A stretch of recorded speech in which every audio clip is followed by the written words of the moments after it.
Welcome to कान, एक ऐसी जगह जहां दुनिया भर के स्टार्स सिर्फ एक रेड कार्पेट पर चलने के लिए तरसते हैं, जहां एक अननोन फिल्म मेकर एक रात में ग्लोबल सेंसेशन बन सकता है, जहां स्टैंडिंग ओवेशन करियर बना भी सकती है और बर्बाद भी, जहां फैशन सिर्फ कपड़े नहीं पावर स्टेटमेंट होता है, जहां सिनेमा, बिजनेस, ग्लैमर, पॉलिटिक्स और प्रेस्टीज सब एक साथ टकराते हैं। Welcome to Cannes film festival.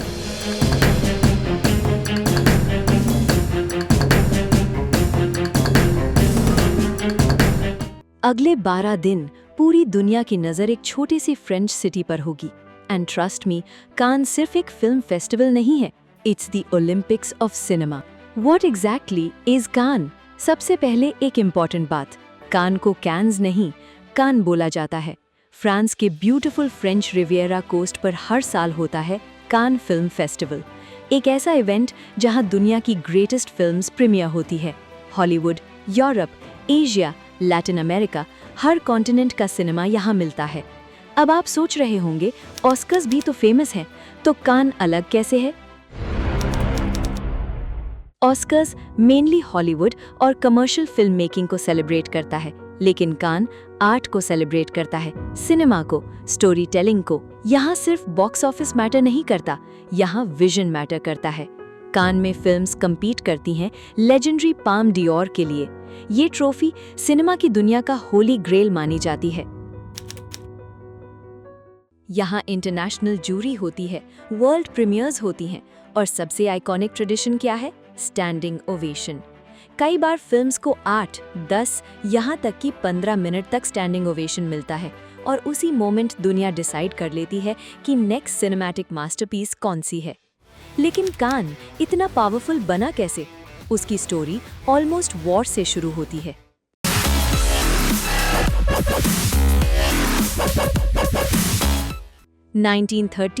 Europe politically unstable था। उस टाइम दुनिया का बिगेस्ट फिल्म फेस्टिवल था वेनिस फिल्म फेस्टिवल, लेकिन प्रॉब्लम ये थी सिनेमा पर पॉलिटिक्स का इन्फ्लुएंस बढ़ने लगा था।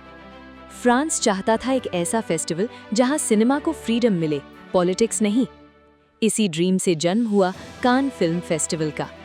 फर्स्ट फेस्टिवल 1939 में लॉन्च होना था, सेलिब्रिटीज आ चुके थे, प्रेपरेशंस हो चुकी थी, लेकिन वर्ल्ड वॉर 2 शुरू हो गया।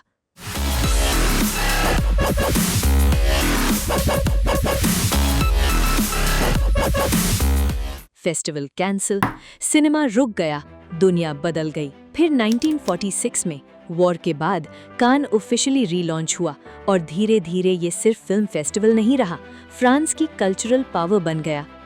हॉलीवुड स्टार्स आने लगे, इंटरनेशनल मीडिया अट्रैक्ट होने लगा, ग्लोबल फिल्म मेकर्स कान को ड्रीम डेस्टिनेशन मानने लगे। एक simple film showcase luxury, fashion, art और ग्लोबल इन्फ्लुएंस का सिंबल बन गया। सिनेमा के नाम पर शुरू हुआ एक फेस्टिवल धीरे धीरे दुनिया की सॉफ्ट पावर बन गया। कान जीतना करियर चेंजिंग होता है।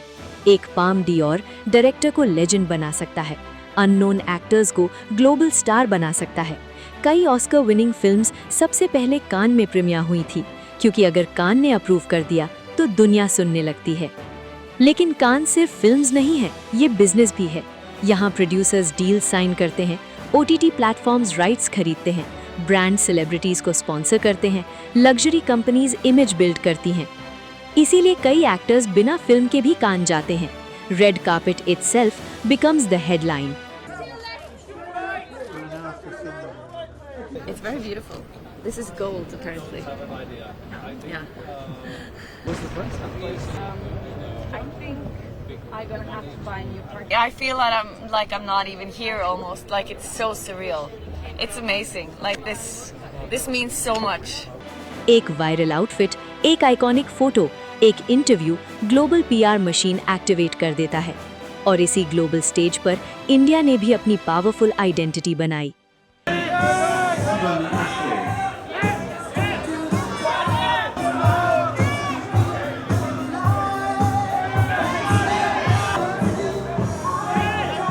De ce 75e Festival de Cannes, qui remettra son palmarès de nombreuses fois en compétition, notamment avec Stéphane. India और कान का कनेक्शन बहुत पुराना है। सत्यजीत रे, श्याम बेनेगल, पैरेलल सिनेमा, इन फिल्म मेकर्स ने इंटरनेशनल ऑडियंस को दिखाया कि इंडियन सिनेमा सिर्फ सॉन्ग्स और डांस नहीं, इमोशन भी है, आर्ट भी है। फिर आया red carpet era. Aishwarya Rai Bachchan कान की ग्लोबल क्वीन बन गई, दीपिका पादुकोण जूरी मेंबर बनी, प्रियंका चोपड़ा जोनस ने हॉलीवुड क्रॉसओवर इमेज स्ट्रेंथन की, सोनम कपूर और अदिति राव हायदरी फैशन आइकॉन्स बन गई। इंडियन साड़ीज, ट्रेडिशनल ज्वेलरी, देसी ग्लैमर ग्लोबल हेडलाइंस बनने लगे। कान में इंडियन सेलिब्रिटीज सिर्फ फिल्म्स रिप्रेजेंट नहीं करते, वो इंडिया की कल्चर, ब्यूटी और सॉफ्ट पावर रिप्रेजेंट करते हैं।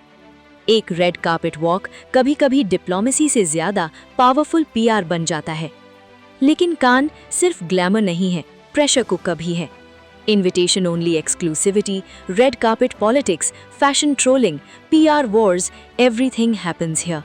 कई बार फिल्म्स को 12 मिनट स्टैंडिंग ओवेशन मिलता है और कई फिल्म्स प्रीमियर के तुरंत बाद फ्लॉप भी साबित होती हैं। क्रिटिक्स के एक रिव्यू से फिल्म की डेस्टिनी चेंज हो सकती है। Paparazzi pressure, social media judgement, luxury image maintain करने का स्ट्रेस, ये सब कान का हिडन साइड है। और अब इन्फ्लुएंसर कल्चर ने भी डिबेट शुरू कर दी है। क्या कान अब सिनेमा से ज्यादा फैशन इवेंट बन रहा है? फिर भी 2026 में पूरा वर्ल्ड फिर कान की तरफ देख रहा है। कल से शुरू हो रहा है कान फिल्म फेस्टिवल 2026। 12 दिन सिनेमा, फैशन और ग्लोबल हेडलाइंस के।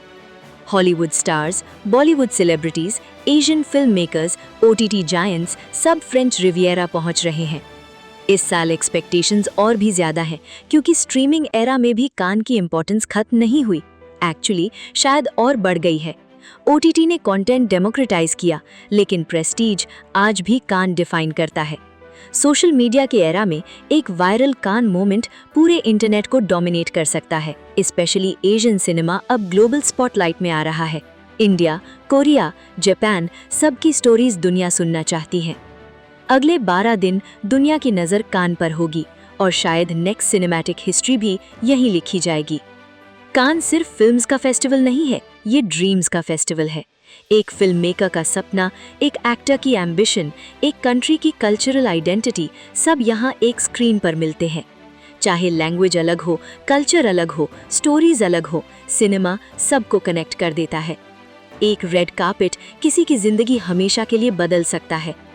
इसीलिए हर साल दुनिया कान का वेट करती है, because somewhere between the flashlights, the standing ovations and the stories on screen, we remember why cinema still matters. चाहे दुनिया कितनी भी डिवाइडेड हो, सिनेमा एक इमोशन है और कान उस इमोशन का सबसे बड़ा celebration. Which is your favorite Cannes moment? Comment below. Subscribe for more cinematic explainers.